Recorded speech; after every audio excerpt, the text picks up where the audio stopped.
Oh, fuck, that's so great. Squeeze a little harder. Oh! How's that? Oh, that's great. Now try kicking my balls. Okay. Oh! Is this the biggest dick you've ever seen? I mean, yeah, relatively. Can you say it? Yeah, dude, it's the biggest dick I've ever seen. Fuck. Oh! That was really good.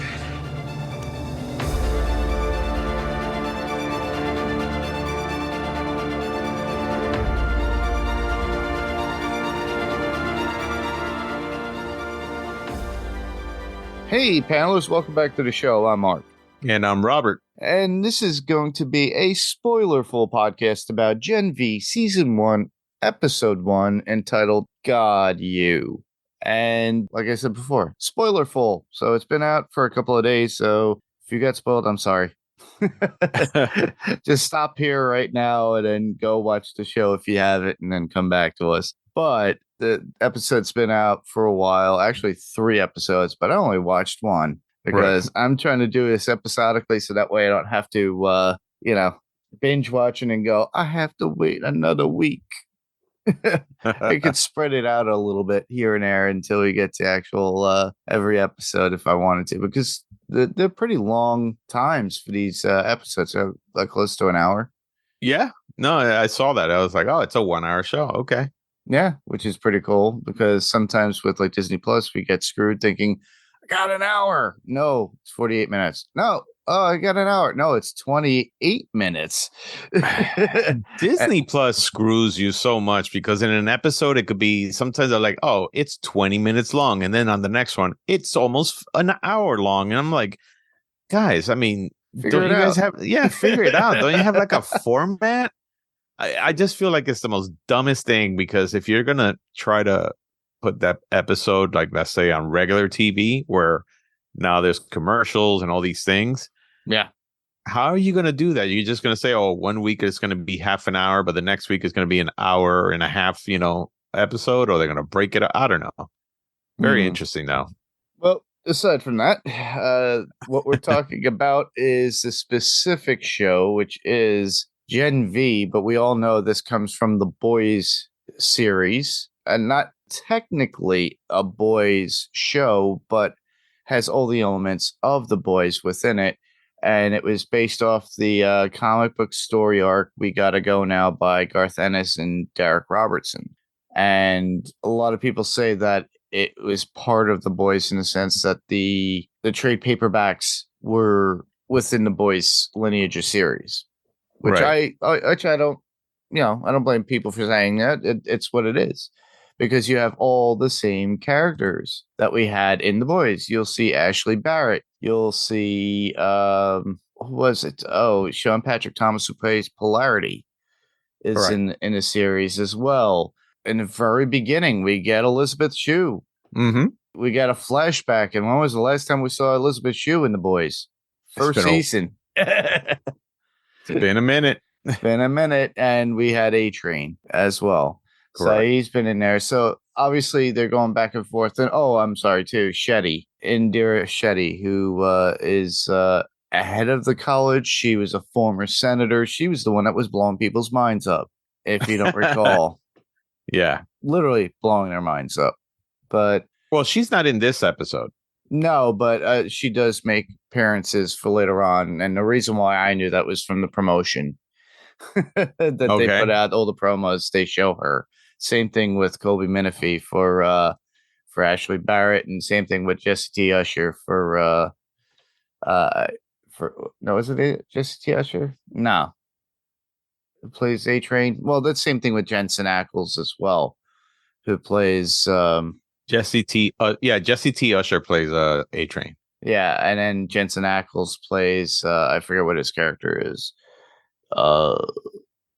Something Soldier Boy. Soldier Boy. I was gonna just say that too, because I wasn't even looking at it. I'm trying to remember off the top of my head. But we're gonna get all those callbacks to the boys itself and those particular characters. I'm looking at right now. I just pulled it up the cast for Gen V, Uh-huh. And I was surprised they have them listed here. And I don't think I haven't looked ahead. Like I said, I only watched the first episode, but I don't think Jason Ritter showed up, did he? No, he did not. So I'm looking forward to seeing that. But Yeah, they're supposed to have a whole bunch of guests on it. I mean, from what I see here, Sean Patrick Thomas, Margot Pagosi, Ty Barnett. I mean, there's just like a lot of people yeah, that I guess came out on The Boys that are going to come out here. probably. And Yeah. just to give us that excitement. And obviously, whatever happens here is probably going to flow into The Boys itself. Correct. Because it's like, if you remember that Disney movie, this is my generalization description to anybody.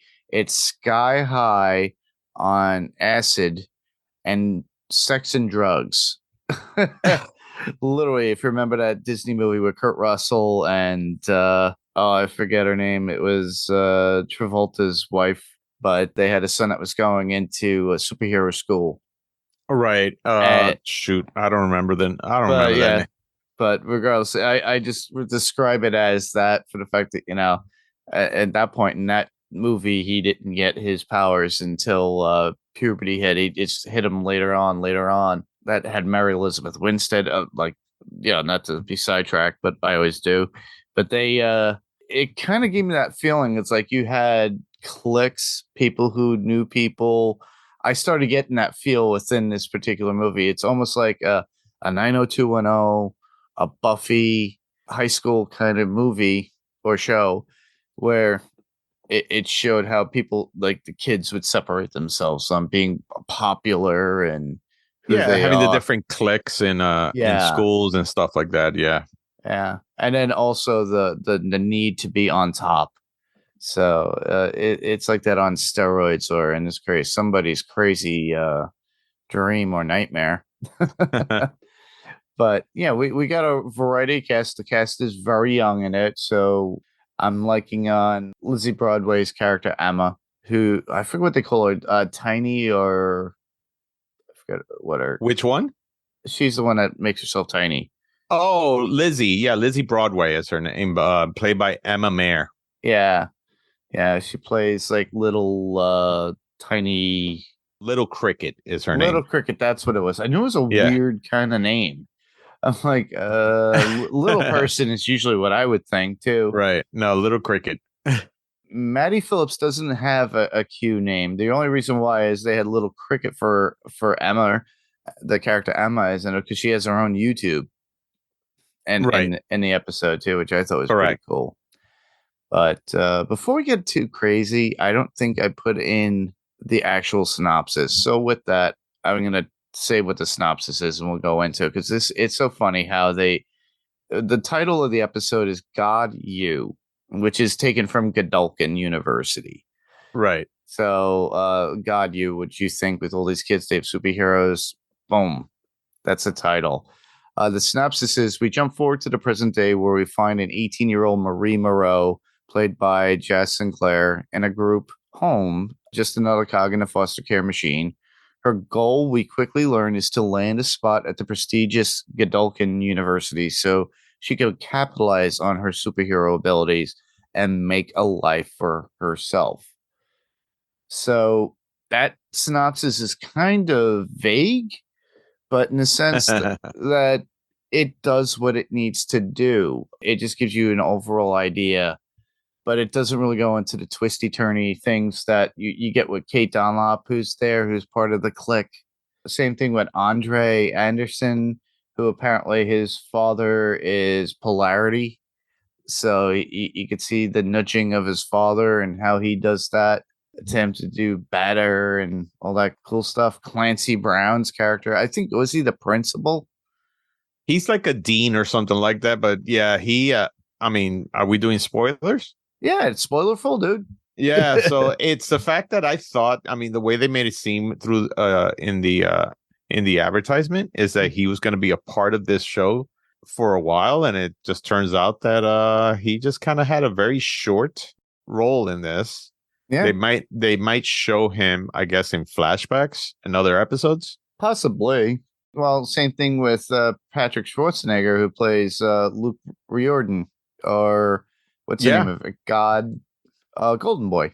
So they made it sound like Golden Boy was like, oh, the big thing. And you're like, oh, he's going to be around forever. He's probably going to be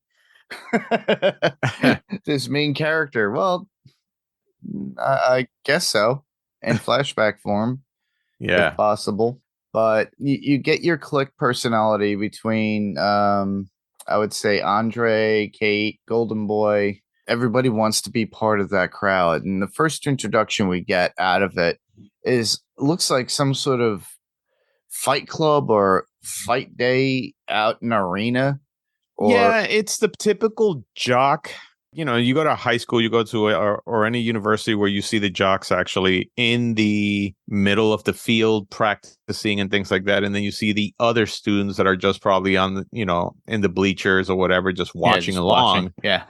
Some of them wishing that they could, be there and things like that. But that's exactly what you see. And then you see all these different students with different abilities doing things, so when it opens, you see this one girl, like she's benching, I don't know, 10,000 pounds or something like that, while the rest of the guys are benching like 45 pounds.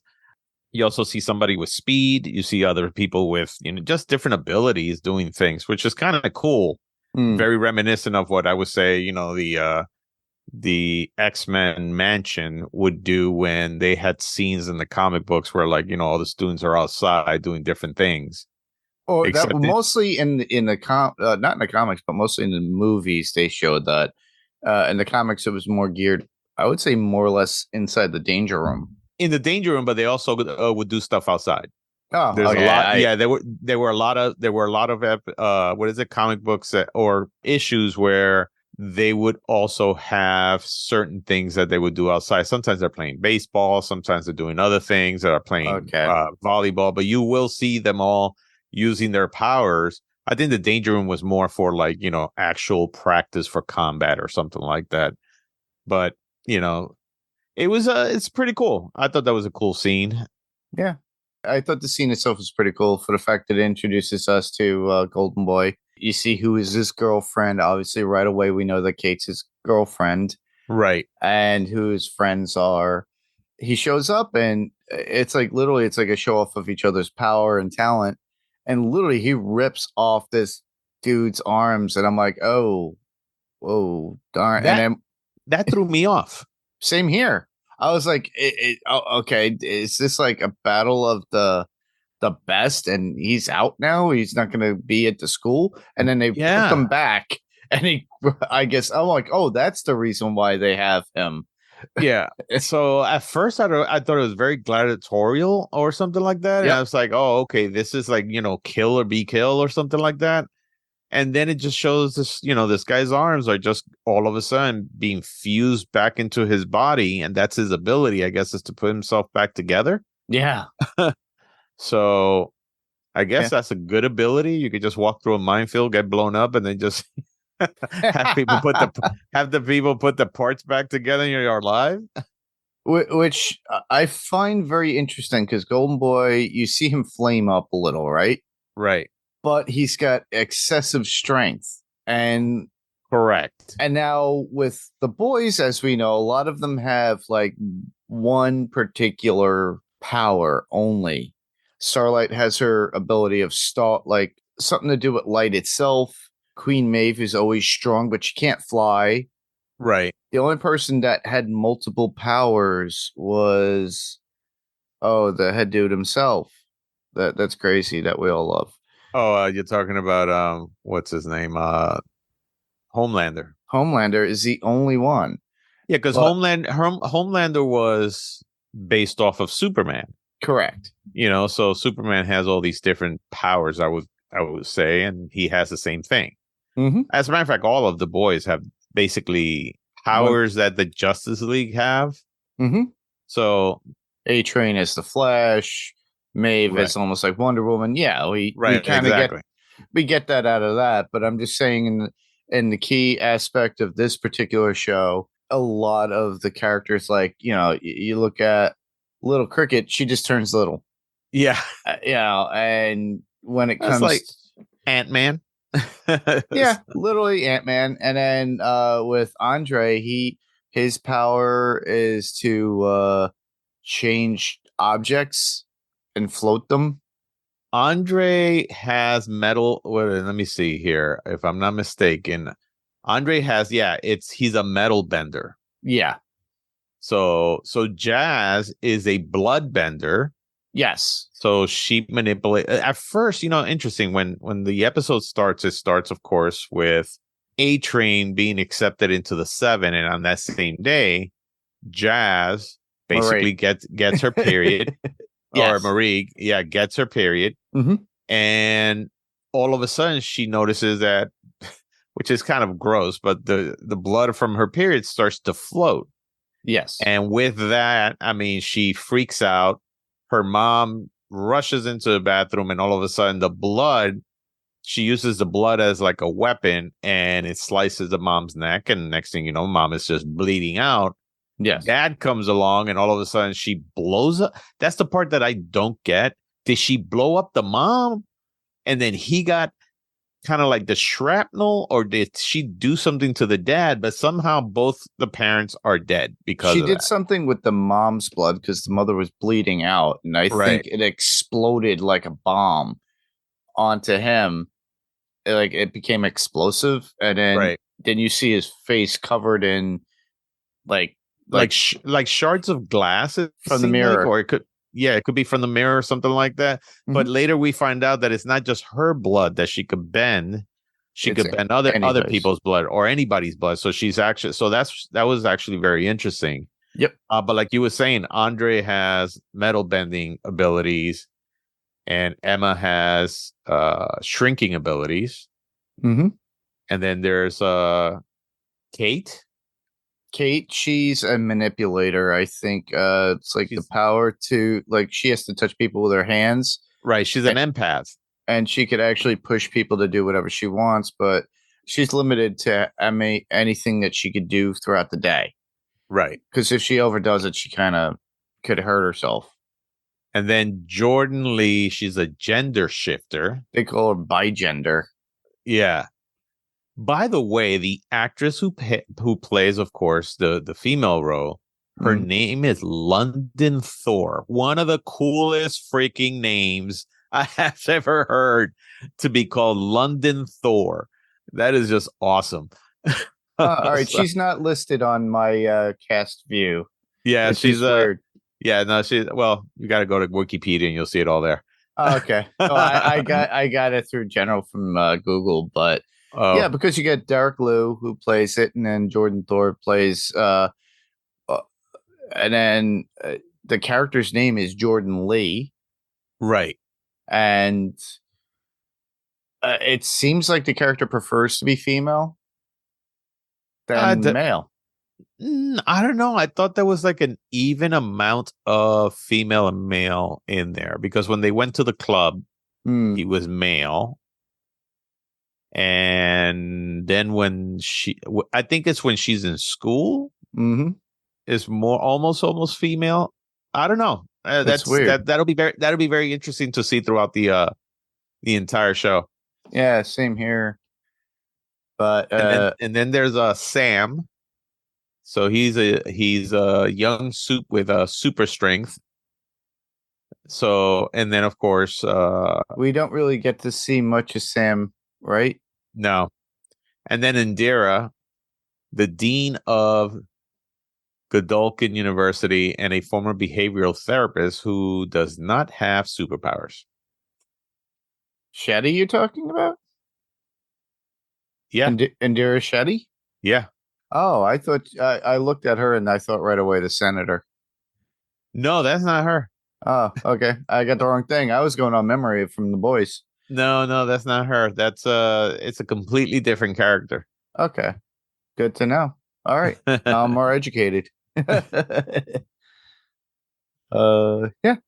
And then well, with Jordan Lee, is there any other powers other than changing gender?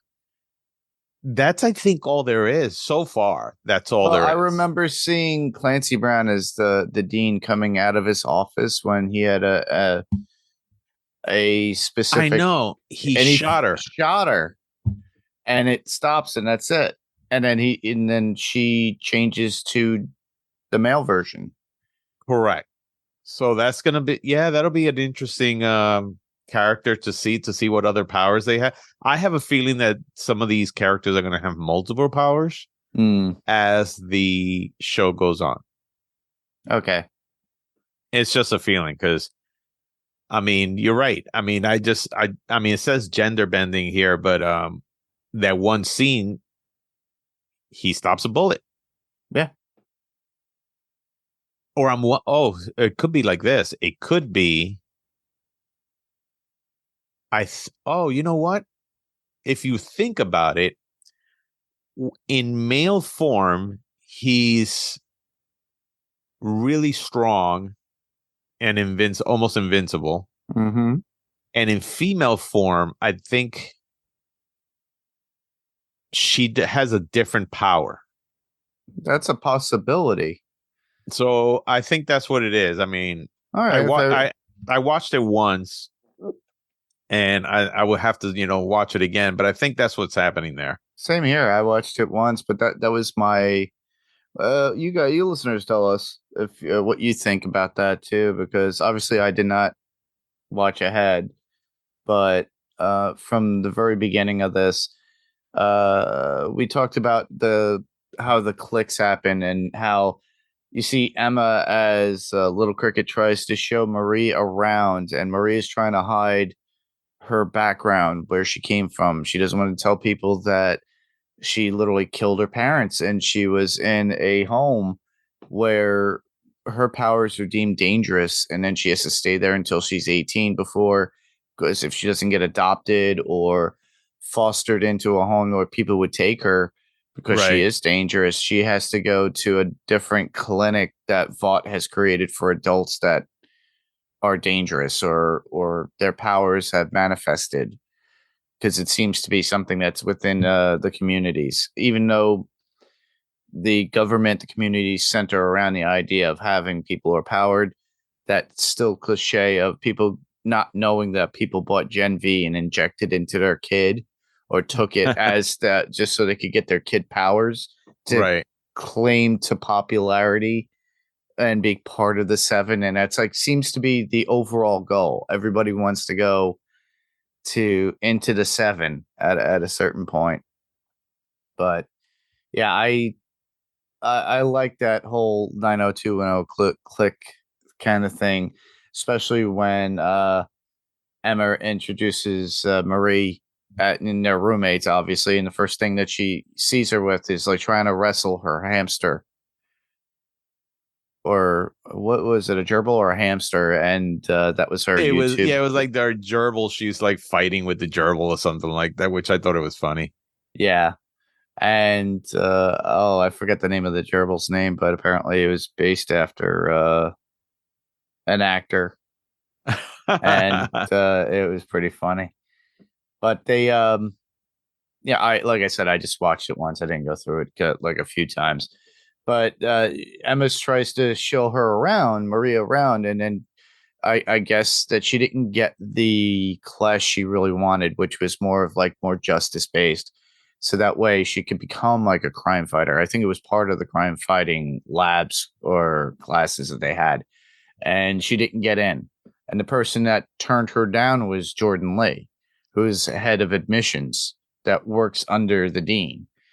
And not only did she almost not get into Godolphin University, but she almost didn't, she didn't get the class either because Jordan decides, no, you can't have it. Because it's your typical bullshit that, but it's based off of Instagram, YouTube, correct, all that stuff. If you have to have that profile. It's kind of like a LinkedIn account that you have to have as a kid that has superpowers in order to get all this, which is so strange. But we get to see the clickiness of everything of how it is. And then it kind of moves in out of that. And then we see Emma, and we see a little bit more about Emma. We know more about her power, how she becomes small and tiny. Right. but before we get that, she gets involved with this other kid who is wanting to be clicky, but apparently he must have a small penis because he wants it to make it look huge. So we get that one scene, Rob, that we were talking before we were recording, is like it reminds us of that episode. What was it? Was that from? It was an episode where I forgot who it was that all of a sudden he goes right into some guy's penis. Yep. And starts to, rub the walls inside the penis. Well, this one, you see her shrinking down and just basically hugging his penis or something like that, which was crazy. And she's just like hanging off of a big tree or something, just like trying to wrap her legs around it. And somehow she's just jumping up and down, I guess, masturbating him, but then kicking him in the balls. Yeah, and he likes the ball kicking. Okay. It was one of the most weird. Like I said to myself, okay, when this got filmed, one or two things. They either had the actor hug some kind of, thing where it's all green screen, and then later she was told, hey, you're gonna be hugging it's a penis, but whatever. Oh, they actually made it like a giant penis for her to be that was just wild. It was crazy. When I saw that, I was like, oh, and we're off. And well, that was the one thing I thought too. I was like, all right, they better not go to the extreme and have an explosion. That's what I thought was going to happen. Yeah. And because all of a sudden she slides down the base. Yeah. And she's at the base. And I said, if this man climaxes and they show all of a sudden her getting just showered, I would have been like, I don't know how that will get past any censor or anything like that. Well, it's rated M for mature, and it's like, I don't know. It's Amazon too, but it is kind of graphic in its own way. But then again, it's more graphic than what we've seen with women's nudity back in the day too. Right. So, but I thought, yeah, you said it right there. It's like when you said, oh, and I hadn't even watched it yet. I was like, okay, that good. So that must mean they went nonstop with the first episode with either the wackiness, the craziness, or the blood. So obviously in the very beginning with Marie, we see the blood. By the time we get to Emmett, Little Cricket, it's kind of more sexual, which we got from I think season 2 of The Boys, where it was like all sexualized. And then I forget what they called the orgy at the end of last season of The Boys, but you know what I forget about? I forgot about the orgy or what they're naming, but yeah, no, it's I just think that they're not holding back. No, they're not. They're making sure that hey, they're going to be as extreme as The Boys are. Yeah. Because it's just there's some great scenes all over the place, especially with the violence. Again, the arm ripping. And again, spoilers for those who hopefully you watched the episode, but when Patrick Schwarzenegger's character Golden Boy winds up he flies up and commits suicide and explodes, and all of a sudden it's just a shower of blood raining down on everybody. You see him also, you see when he kills what is it? Not Tom Clancy. Clancy Brown's the character Richard. I think Brink is his name, or something like that. Richard. What is it? Richard. Oh, I'm trying to get the last name here. Yeah, I think it was like Brink Fink, something like. He is Rich Brink, but his full name is Richard Brinkerhoff. It's the actual name of the he's actually a professor. I thought he was more of a or at least here it says professor. It just seems like he was in charge of something, but it seemed like he was in charge, like almost like a dean. Right. But I took it as that he was more in charge of admissions more than anything with Jordan. And like he kind of vetted the students or worked in, because it was his class that Marie Moreau wanted, right, and she didn't get it, and that's why she was trying to gain audience with him within an appointment to see him to talk, and that's when Jordan was being a real pain in the ass and saying no, you can't go through. Right. But yeah, you see Golden Boy wind up like hugging him, holding him, burning him up.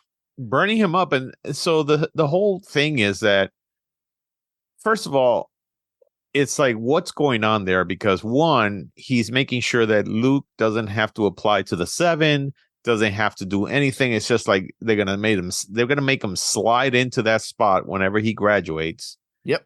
But at the same time, Luke has been having these visions and I think nightmares of a kid in the forest, and somehow Richard is involved with that. And so that's the one thing, that's the development that, I'm sure that in the next few episodes they're going to talk about more, but it's more of a, hey, what's that relationship there? Why is he trying to get this kid? Why is he trying to let this kid slide through? Or he's trying to get a few of them to slide through, because when they all went out to the, to the club after curfew. Yep. Who is it? I think Andre was trying to pick up a girl, and he takes a coin, makes it float, and it looks like a little hummingbird. And he says, "Oh, I'm going to put this little hummingbird in somebody's, glass." Frank. Yep. And somebody bumps into him, and the little hummingbird went and sliced up a woman's neck. Well, he was really drunk. He was trying to float it to go into the drink. He gets pushed like you do in a club, but he is so drunk at this point. Right. He loses control of it, and it just goes right to the neck. I don't think he was drunk. I just think that he was trying to concentrate on that, and all of a sudden he got bumped, and all of a sudden the thing just went right into the woman's neck. But she starts bleeding. Yeah. Of course, Marie helps the girl, because everybody wants to leave. Everybody's like, "Oh, we got to get out of here." Yep. But she helps the girl by stopping the bleeding with her powers, and becomes very popular on social media. Yep. But Richard is willing to expel her and make her take the fall for everything, because he doesn't want nobody to know that the other kids, they were actually high. That's what it was. They were all high. They were on cocaine, and they said it's like, we're out of cocaine. We're onto this now. Yep. Right. And because, as a matter of fact, Richard says the last thing I want is people to know that people, the kids were too high to help a person, and they ran away. So you're going to take basically the blame for this. Mm-hmm. And then he tried to even blame her for almost killing the woman, when she was like, "No, that wasn't me." And so it's very interesting. Like, what is his motive? What is his motivation on being such a dick? And why is he trying to do all these things? And that's going to be very interesting. What's his control and Godolphin, and what's his pull with Vought? Correct. Is literally what we're thinking. And then there's the kid that was like, went crazy and was trying to actually escape. Yes. And so what's the deal with that part? True. Yeah. Because even if you look at Andre, he was like, "Who is that?" He didn't even know. And he was just out there playing whatever while Marie was walking by. But he got himself involved too. And she slows down the kid. And then looks like super security at that point, because they got weapons, they got body armor. And then they wind up putting like a mask over his face for, like, if you're at the dentist's office for, right, for your laughing gas, and they knock him out, and that's it. But you don't see hide a hair of it afterwards. You see him get locked up, but that's about it. And he's like screaming to get out. So yeah, that's also another part of like the school, the mystery of the school. Is this school more of a prison? They make it seem like a prison. And in the very beginning, they made it like a prison. If, like, when Marie showed up, was going over her history, which she was lying to Emma about, when after she changes back from a little cricket, she tries to open the windows. She goes, "Oh, they won't open." Why? Because some kids were flying out and committing suicide or killing themselves. Right. So the windows didn't even open. The windows don't open. What's interesting is that the windows don't open. There's when Marie was going through the dorms, there was like this security and this what I would say this type of doorway, which is kind of ominous now, because it's like I don't know. It's just a very different. It's a some kind of security doorway, and then the security guard is just like looking at her, like like that. I'm watching you, kind of thing. Like the RN who was invisible that you saw it in the bonus clip, and out of the blue, it's like he goes, "Well, we're having a meeting down there." It's like, "Oh, is this meeting gonna have you standing there with your dick out?" He goes, "My dick's out right now." Yeah, no, they had some really cool stuff in there. Again, this is so far I think it's a great episode. Yeah. On how it started. I'm very interested to see how it's going to progress from here. Yeah. I agree. To me, I'm interested in the sense that they look at the actors that we have, which are the leads, which are kids. They're playing kids. Obviously, they're in their 20s because that's how everything is nowadays.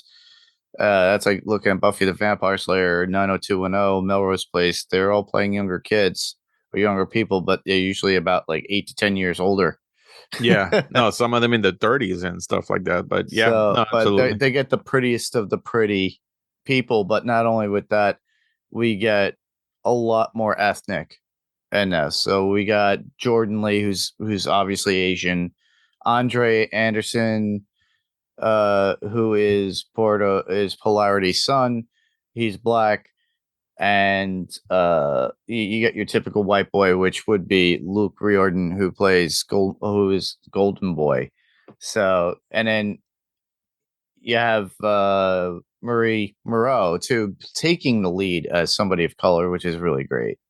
Right. And it's showing more promise and like making her the lead character at this point, because after Golden Boy kind of blew up, he's not the lead anymore. Yeah, no, well, I mean, even if he was, I mean, it's just she's the lead of the show. Yeah. But the story is focused around her. Literally, it's her journey, right? And it's her journey because obviously, somehow, because of I guess of her upbringing or her killing her parents, somehow, she's still dealing with that. She's still dealing with the fact that I'm sure her sister, she's estranged from her sister who witnessed the entire thing. So that's going to be also a very interesting character development, that we're going to see throughout the show, and we'll see how that goes there. But just like in anything in The Boys, I think in this show, you're going to see that every character has so much background information that's going to play into the entire season. So we'll see. Yeah, definitely. We're going to see a lot of cool things coming up. And I expect it the way it starts off to be continuous with its crazy and zany antics that I look forward to.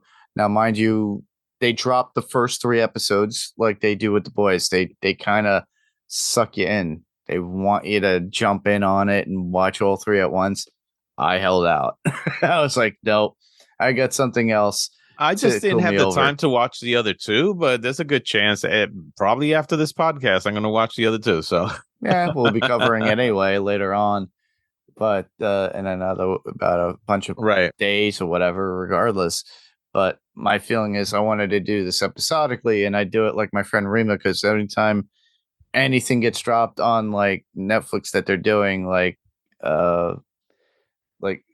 forget what it was. Black Mirror was one of them, but that's not episodic.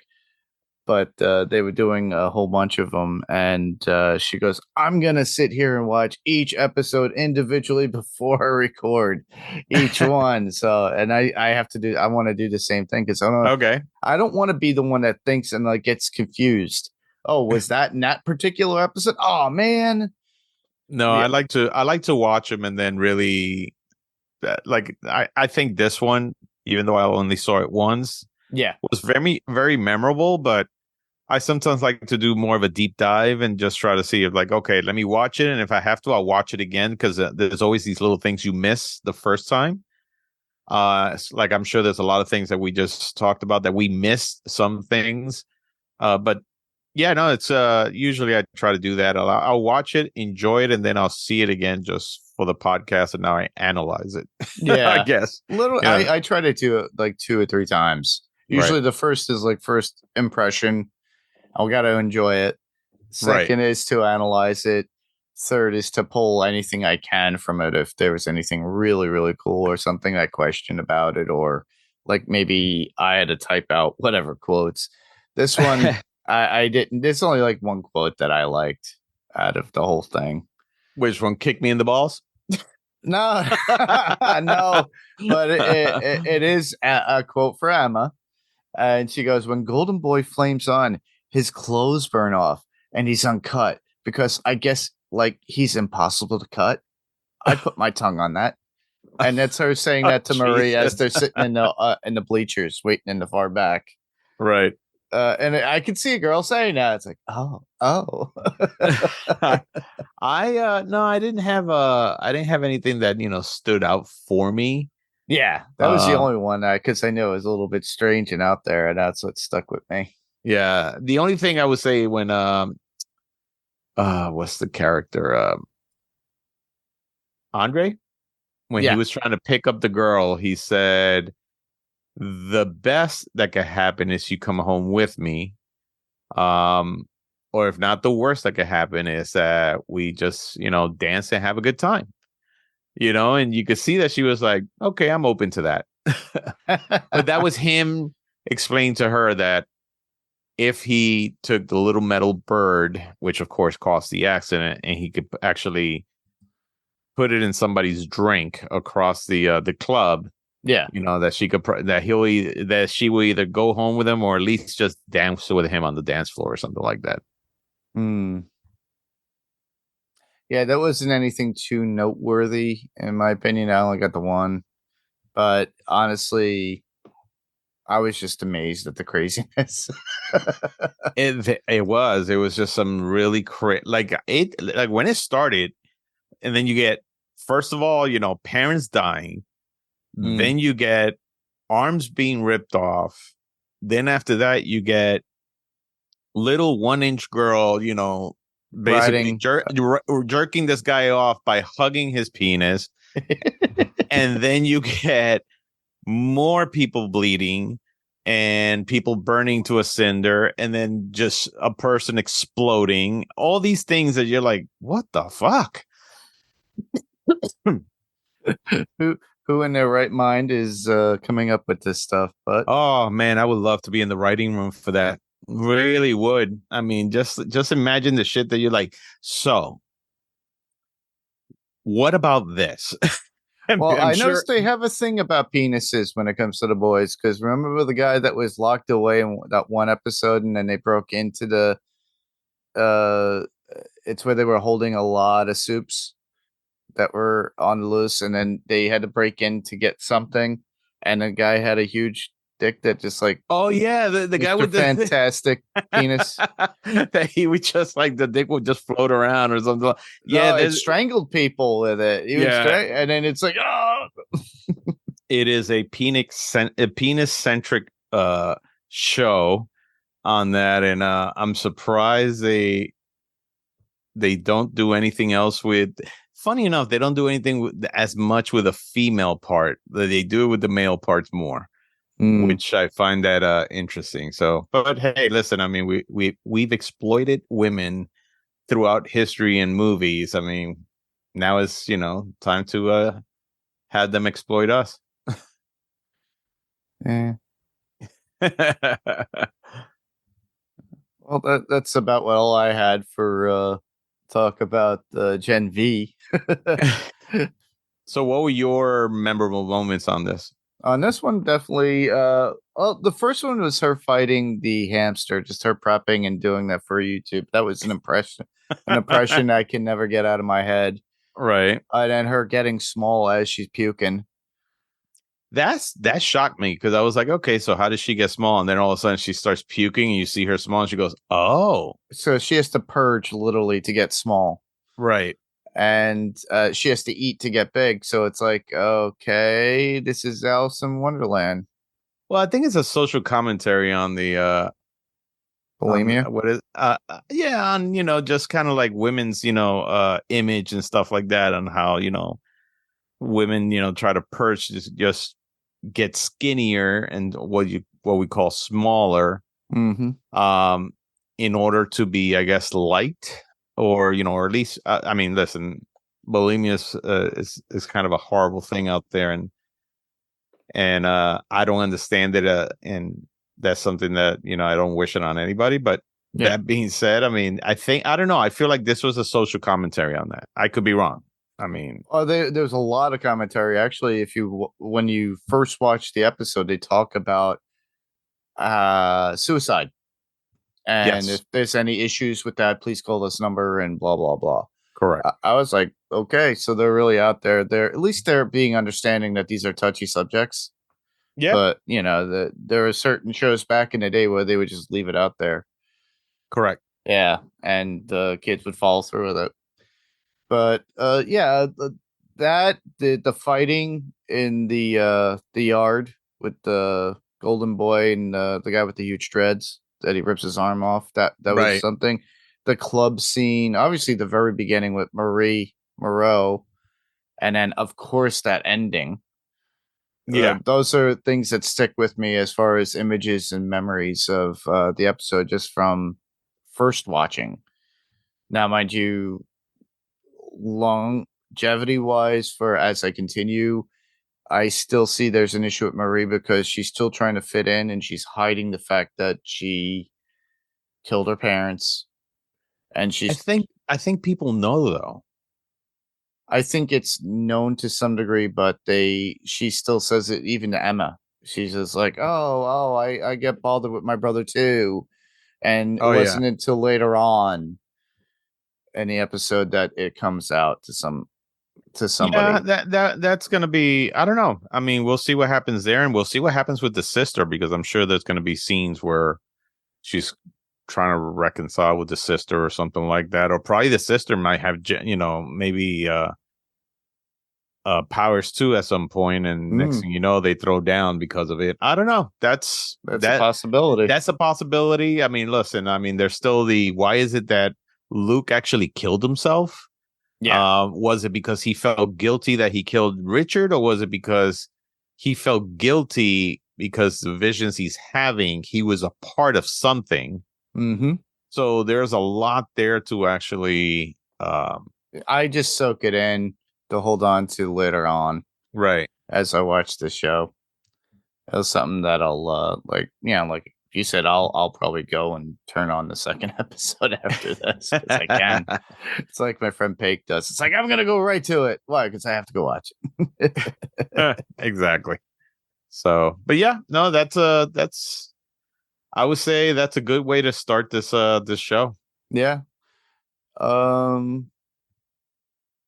As I always used to say, and still do, and continue to say about feedback, we actually did get some feedback. Oh, okay. Not through Facebook, not through Instagram. Guess where? Where? YouTube. Oh, look at that. Go figure. So somebody by the name of Hunting Violets. So Hunting Violet says on the first one, now they did multiple because I guess they were watching or viewing the podcast as we're doing it. And this is in regards to our coverage of Good Omens season 2 episodes 3 and 4 review, episode 241 on the podcast. Right. And they say nothing hell could come up with for Nazis would be too bad, really. And I'm like, okay. And then they continue on saying, oh, the minisode doesn't take place in Nazi Germany. I think that was their response to me, which thank you for correcting me, Hunting Violets. It takes place in London during the Blitz, which is true. When it is being bombed by Nazi Germany, Connie Willis's time-traveling historians spend some time in the Blitz. Other places during this time in Blackout and All Clear. Yes, Beelzebub is basically chief operating officer of hell. Yep, we kind of discussed that later on towards the last 2 episodes and what we thought of him. So, and Beelzebub was hell's representative who came up to try to get Adam to go through with the apocalypse last season. So, and then the last thing they say is the episodes are written by Neil Gaiman and John Finnemore. The minisodes are, because they were minisodes, Rob, in between. I don't know if you followed along. No, I haven't actually seen the mini episodes. So they're part of the actual story for this season. But So where are they being shown? they're actually in the episode. So literally, you'll see like in the very beginning of the first, like the very first episode, you'll see Crowley standing there out in the middle of space, and he's Okay. creating things with stars. And Aziraphale comes like flapping over, going, "Hey, what are you doing?" And it's them, and it was like the first beginning of time. He was making multiple universes. Crowley was making multiple universes. So this is like the very before the Big Bang. Right. And he goes, "Did you send that up to corporate?" He goes, "No, I just did Wait. it." Okay, I see what you're talking about. So it was like literally back in time. So it's like Right. it's their chance meetings or an encounter that they had or a story that they had together. And it shows their relationship over the course of time. Right. And then they had that in the show. But yeah, these minisodes were written by variously by John Finnemore, Kat Clark, Jeremy Dyson, and Andy Nyman. So thanks, Hunting Violets. I'm glad you're listening. Glad you're sending in something. So if you have a little bit more detailed like thoughts on the podcast, it'd be great too. But I'm glad that you corrected me. But yeah, the season 2 was very much like about the story of Crowley and Aziraphale's relationship more. Right. Whereas in the first season was literally a beginning to end, like there's a whole story plot, and it's about the son of Satan coming into fruition, and then they have a beginning and end of it. But Crowley and Aziraphale are part of it, and so is John Hamm's character, which is eluding me. But but with this one, it was more centric to the characters themselves. Right. But yeah, I'm glad. It's nice when you get feedback every once in a while. So thank Cool. you. Yeah, Hunting Violets. I haven't seen the second episode, the second season. I saw the first season, and I was, I thought it was okay. I Mm, just haven't, and I saw the first episode of the second season. I just haven't gotten back to it. yeah, the second season was pretty predominantly done by Gaiman himself. The first one was a collaboration of him and another writer. And then when Right. Lara was on, she was discussing that apparently Neil worked out a story before the other writer passed on, that they I had see. something in for part 2, but they might give us that for season 3 and just keep Right. it as a 3-season series. Okay. So, but Very cool. so there's that feedback. But we do have some feedback from a friend of ours, and I'm just setting that up right now. And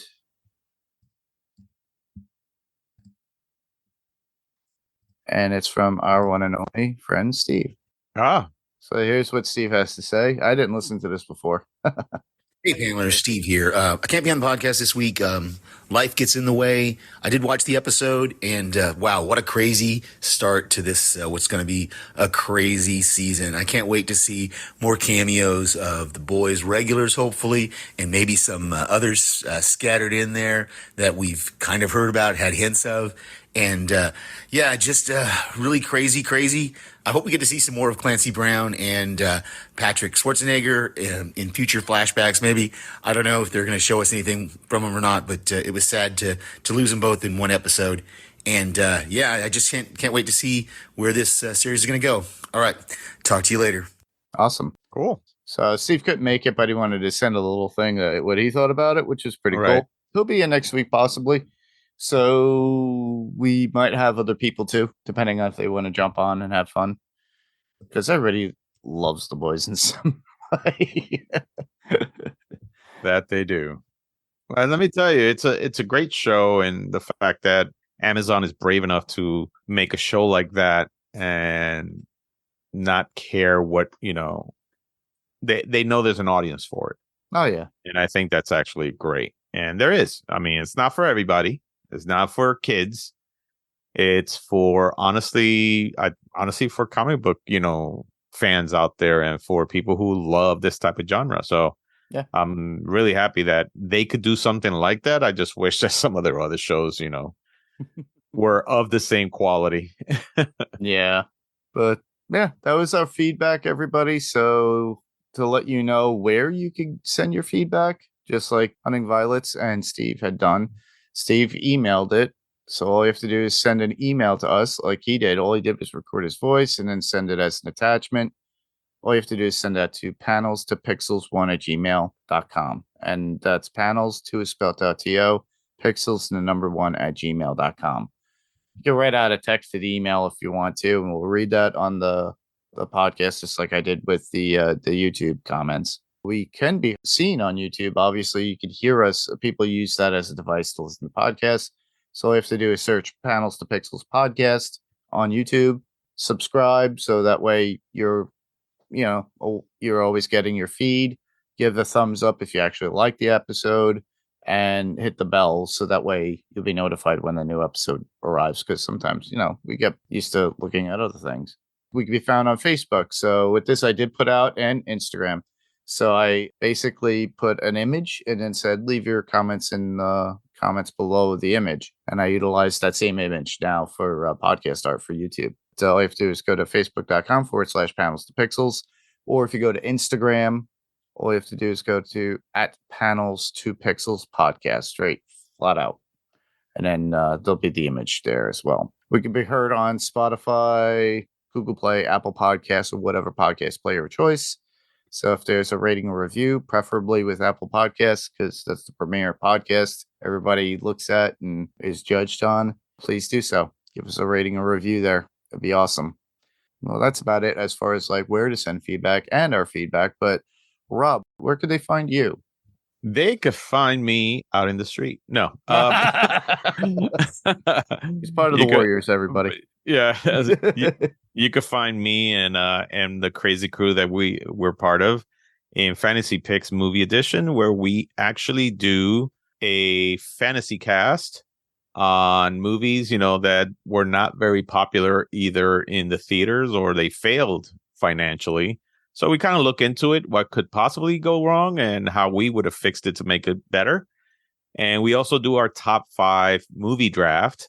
And it could be on movies. It could be on different genres, actors, directors, hell, even subjects in a certain movie. Like, let's say, best car chase or the top 5 car chase or the top, whatever it is. And now we're actually going to get into our section that's called Behind the Score, where Adam and I will review a different movie composer in every episode. And that one, and not every episode of that segment. And we will cover, the works that he's done and what our favorite, movies that these composers have done and what they're actually very well known for. And we will, we actually play some examples of those tracks too. So for people who are fans of film music, definitely tune in. Yep, it's pretty cool. And then you have like a top 5 sometimes, and things. I just said that we do the top 5 movie draft. Yeah, I like that. That's pretty fun. So you kind of break it up, so it's not the same old team. It's not the same thing. There's basically 3 segments in this one podcast. Yep. And as always, you can find me here on Panels to Pixels podcast. You could hear me next week, where we continue to do our coverage on Gen V, but we're also going to be picking up Loki season 2. So we might divide that up to 2 episodes, meaning one on specifically for Gen V and one for Loki season 2. So that will that way we're not spoiling anybody, or people don't have to skip ahead. Right. So you can also hear me on Adrenaline Cinema podcast as well. There, you guys, you'll know what I do there. We cover basically action, adventure, fantasy, suspense, thriller films. We're gearing up for October for Halloween. So tomorrow is going to be Sunday, the 1st. So 1st of October. So Jerry and I will be back with Creature from the Black Lagoon. But we'll also be covering on Tuesday Escape from New York, which I actually put that out there too. So you can still leave feedback. We're going to be covering Escape from New York with Frank Rodriguez. So we got a lot of stuff in line for you guys to check out for Adrenaline Cinema Podcast as well. Literally just head to our Facebook page, which would be, facebook.com/Adrenaline Cinema Podcast, or you could go to @Adrenaline Cinema Podcast on Instagram. And then you could check out all the other stuff because I posted it all. And then you could leave some sort of feedback there. So you could hear me there as well. Other than that, that's about it. And that was the podcast. I just want to thank everybody for listening. I'm Mark. I'm Robert. And different panel, different pixel, same podcast. This was Panels to Pixels podcast. We'll see you guys on the next panel. Later, everybody. Bye-bye.